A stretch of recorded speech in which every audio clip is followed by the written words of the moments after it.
film of that touchdown that LSU had when you were in coverage? What kind of happened on that play? I think I just lost my man. I think I wasn't playing my right technique, because if I was, I would just play through the ball, and play through his hands. So, I just kind of lost my man and had the eyes to the ball too long. So, yeah, man, I won't make that mistake again. But outside of that, tons of positives defensively. What were your overall takeaways from the LSU game? I think we played very physical out there. There's some things we got to clean up and, we could be a lot better at. But, for the most part, I think we're playing pretty physical and dominant.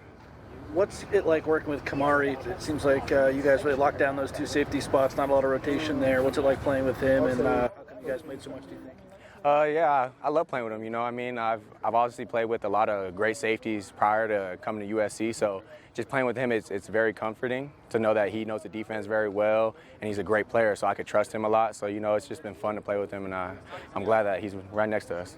What's it mean to you to share that embrace with Easton after the game? It was a huge win in your first USC game. Just discuss the moment after winning such a big game and sharing that time with your brother. It was dope, with Easton.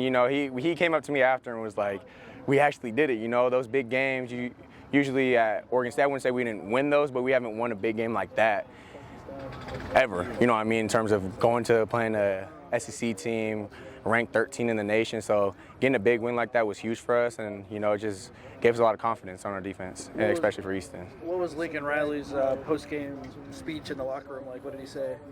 He said he was very proud of us. We played hard, we played very physical, but he also told us that we also could play a lot better than what we did too. So there's a lot more to grow from there. And what specifically do you guys, as a defense, want to improve on? Just being all on one page. We didn't really bust a lot or nothing like that, but just being all on one page, getting the call out, and then everybody just playing fast and physical. So I wouldn't say there was a lot to clean up, but there are things that we got to clean up for sure. And we hear so much about Dan Mullen being a good teacher, but there has to be more than just him being a good teacher, being able to orchestrate these defensive turnarounds so quickly, doing it last year, doing it this year. Why is he able to get the most out of you guys? What does he do so well as a coordinator? I think he's a great leader. He always gets us going when we're always in the huddle before we hit the field. So he always gets our mind right, tells us what we got to do, and I think he keeps the scheme very simple for us, so we don't have to always think too much and we can just play fast. So him being a great leader, always being vocal to us and being able to, communicate with us whenever we mess up or we do something right. He'll always praise us if we do something right, and if we mess up, he'll tell us what we got to fix. What does it mean to you to be at USC? The team is ranked 13. Like it's off to a great start. Is this what you envisioned?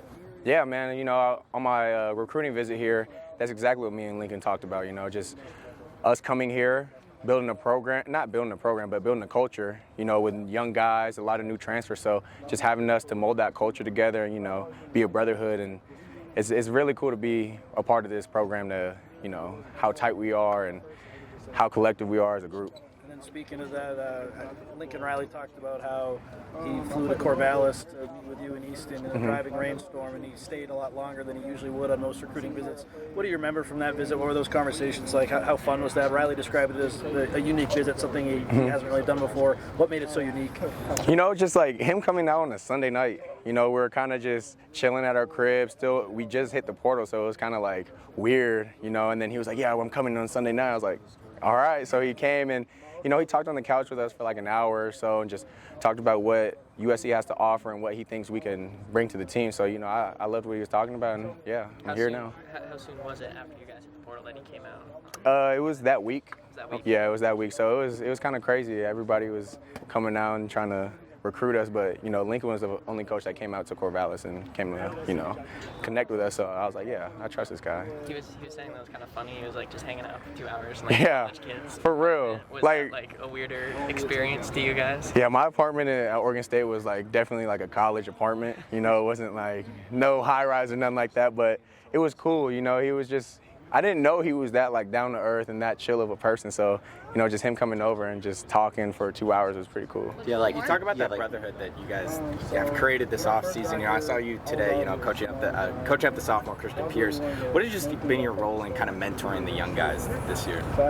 For me, it's just knowing all my all the things that I've been through, you know, playing for 6 years, just trying to give them as much knowledge as possible, you know, because not saying I know everything, but I've seen a lot. So I've seen a lot at Oregon State, I've seen a lot here. So just, you know, giving them quick little tips that they could, you know, kind of key on, you know, to help them play better, play faster, and not think so much.